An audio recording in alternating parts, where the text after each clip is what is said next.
The show Futurama posits a somewhat interesting question. What would a world be like where humans and aliens coexisted on the same planet?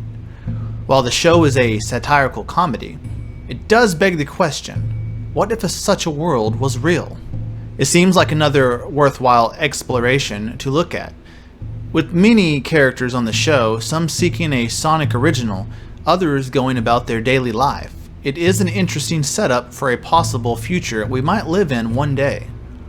If we were to encounter alien civilizations, the first likelihood is that they would be interested in having cultural exchanges across planets. This is something that has been commonly done for ages with people of a different country, race, and ethnic origins.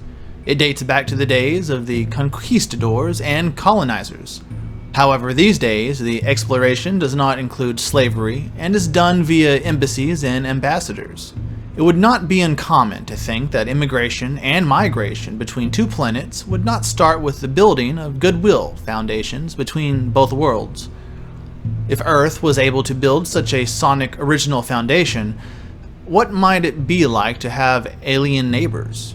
It may lead to the same things we have seen for decades with immigration to the USA and vice versa, which can include discrimination and racism. This, unfortunately, has been endemic in almost every period of history where people have come over to one country from another.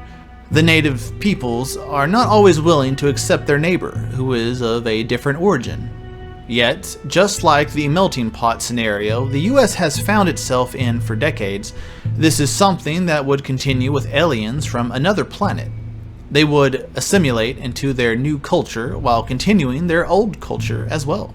Eventually, new generations of native peoples will grow up alongside those of alien immigrant children from other worlds, and things will begin to solidify without racism and discrimination. It's the case often that the next generation is more tolerant than the previous one since they grow up with those who are from different cultures and countries. The same would be the case for those coming here from another Earth. Much like the same, the employment world would not be much different. The governments of the world, including the USA, may have to put into effect laws that prevent the discrimination and mistreatment of aliens in the professional employment world. It could be something that needs to happen because, if it does not, there could be greater trouble for them. It is an interesting thought to think about. Our alien neighbors would work alongside us, just as any human would. They would likely have the same benefits, such as healthcare and a 401k that humans do as well. Eventually, the aliens would come to be part of our world. They would coexist with us and attend the same schools. We would see them in the grocery stores of our same places of worship. They could even open restaurants with their style of food. All of these things are seen on the show Futurama and continue to be very plausible as potential paths for our world of the future. As immigrants often start businesses, create new jobs, and craft new technologies, the same could be said of the future world with aliens. As more and more types of aliens come to our world, there is the likelihood that new businesses and industries might be developed as well as technologies too. It would be fascinating to see what exactly aliens bring to our world and what they could create. Some inventions might bring an end to the very issues we struggle with in our world. They may have created things that solve difficulties like cancer and poverty. If the future turns out to be anything like Futurama, there will be peace between humans and their alien counterparts. At first, there could be strife between humans and aliens, but in the long run, there would be peace and prosperity in a future that is dominated by cooperation between the planets and a greater sense of our universe as a whole. The thesis of Timothy Good's book, entitled Unearthly Disclosure, is that the American government has shrouded the UFO subject in secrecy to protect its privileged contact with alien races based here on Earth. Good cites many statements from reputable eyewitnesses that corroborate his claims that alien bases exist on Earth, some of which are deep below the sea. The reasons for the secrecy are simple. The inertia of highly classified programs, embarrassment over past illegal actions taken to enforce secrecy, and the fact that the energy and propulsion systems behind the mysterious UFO objects have been studied and fully understood. This disclosure would spell the end for oil, gas, coal, and other conventional forms of power, and with that, the end of the current oil-based geopolitical order and economy. The truth is, our tax dollars have been used to investigate this matter for decades, and it is time for a dividend on that investment. The full disclosure of the facts will enable humanity to attain a sustainable civilization without global warming or the need for oil. How would society react to the knowledge that trillions of dollars have been spent on unauthorized, unconstitutional projects over the years, and that these taxpayer dollars have been used by corporate partners in this secrecy to develop spin-off technologies based on the study of extraterrestrial objects, which were later patented and used in highly profitable technologies? Not only have the taxpayers been defrauded, they have been made to pay a premium for such breakthroughs, which were the result of research paid for by them. This does not address the intellectual property theft of such technologies from the extraterrestrials. While the basic energy generation and propulsion technologies have been withheld, these corporate partners have profited wildly from other breakthroughs and benefits in electronics, miniaturization, and related areas. Such covert technology transfers constitutes a multi-trillion-dollar theft of technologies which really should be public domain since taxpayers have paid for it. And how would the public react to the fact that the multi-billion-dollar space program using internal combustion rockets and the like has been a primitive and unnecessary experiment since much more advanced technologies and propulsion systems were in existence before we ever went to the moon? NASA and related agencies have for the most part been as much a victim of this secrecy as has the rest of the government and public.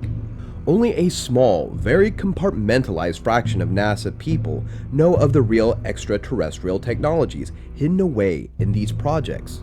Certainly my uncle, who helped design the lunar module, which took Neil Armstrong to the moon, was as much a victim as anyone insofar as he was denied access to these technological breakthroughs.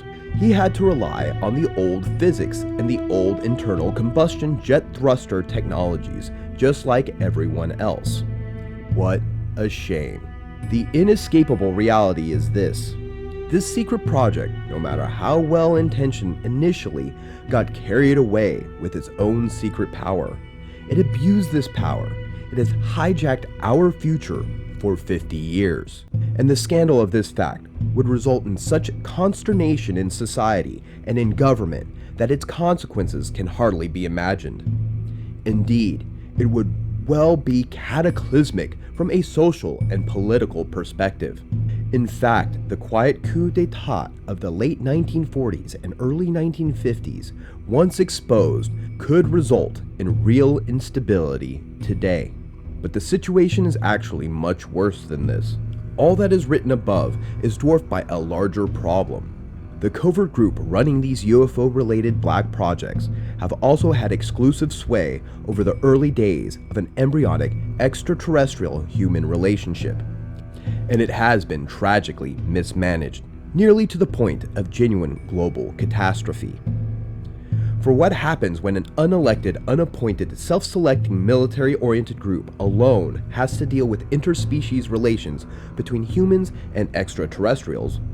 Well, as in most areas, if you wear rose-colored glasses, the entire world looks red.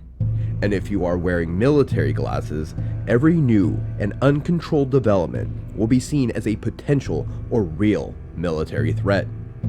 The nature of such a group, which is inordinately controlled and incestuous, is that it is homogeneous in worldview and mindset. Power and control are preeminent qualities. Such extreme secrecy creates a very dangerous milieu in which checks and balances, give and take, are utterly lacking. And in such an environment, very dangerous decisions can be made with inadequate feedback, discussion, or insight from needed perspectives, which are, perforce, excluded. In such an environment of extreme secrecy, militarism, and paranoia, we have found that immensely dangerous actions have been taken against the extraterrestrials. Indeed, we have multiple inside sources who have described to us the use of increasingly advanced technologies to track, target, and destroy extraterrestrial assets. If there is even a 10% chance that this is true, I am convinced that it is 100% accurate. We are dealing with a global diplomatic and social crisis, which is utterly out of our control, but which puts the entire planet at risk.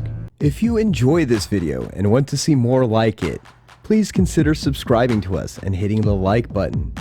Feel free to write a comment below and suggest which theory you want to see next. If you'd like to further support this channel, please consider joining.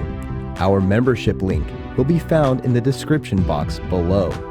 We appreciate your support, and as always, thanks for watching.